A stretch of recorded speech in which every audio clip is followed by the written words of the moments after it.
নমস্কার। আজকের এই ভিডিওর মাধ্যমে আমরা দেখে নেব এসআইআর এর ফর্ম বা ইনুমারেশন ফর্ম যেটা বিএলও আপনার বাড়িতে দিয়ে গেছে, সেটা যদি আপনারা ফিল আপ করে বিএলও কে জমা দিয়ে দেন, বিএলও সেটা বিএলও অ্যাপের মাধ্যমে অনলাইনে আপলোড করলো কিনা সেটা আপনারা স্ট্যাটাসটা কি করে চেক করবেন।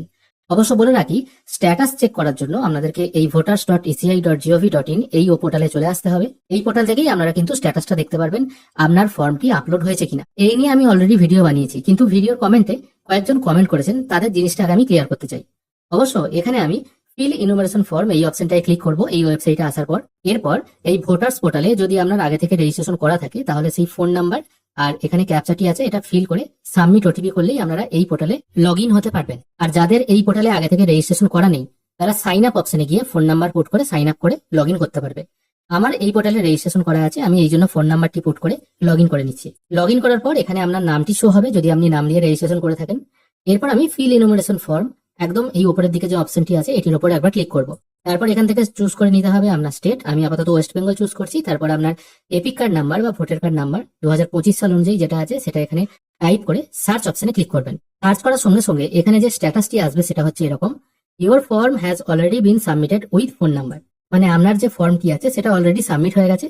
ফর্মে যে ফোন নাম্বারটি আপনি পুট করেছিলেন বা লিখেছিলেন, এই ফোন নাম্বারটিও এখানে শো হবে।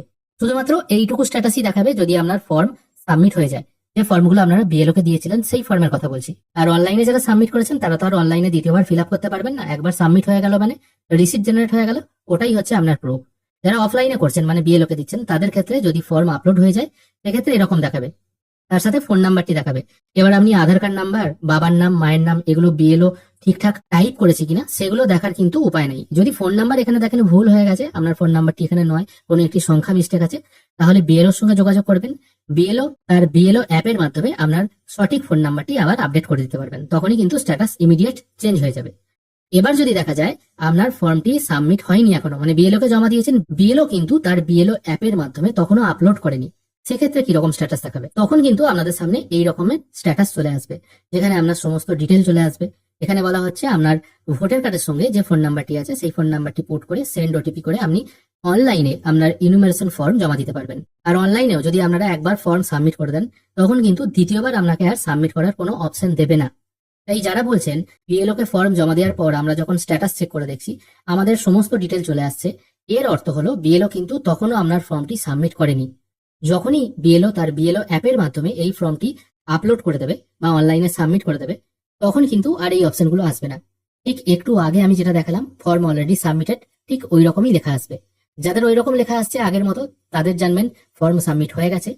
যাদের এই টাইপের লেখা আসছে কিন্তু বিএলও কে ফর্ম জমা দিয়ে দিয়েছেন, তারা জানবেন এখনো পর্যন্ত বিএলও কিন্তু কাজটি করেনি। আশা করি আমাদের একটি স্বচ্ছ ধারণা দিতে পেরেছি কোন ক্ষেত্রে স্ট্যাটাস কিরকম আসবে। আজকের ভিডিও এখানেই শেষ করছি। ভিডিও যদি ভালো লেগে থাকে অবশ্যই একটি লাইক করবেন। ভিডিও দেখার জন্য অসংখ্য ধন্যবাদ। ভালো থাকবেন।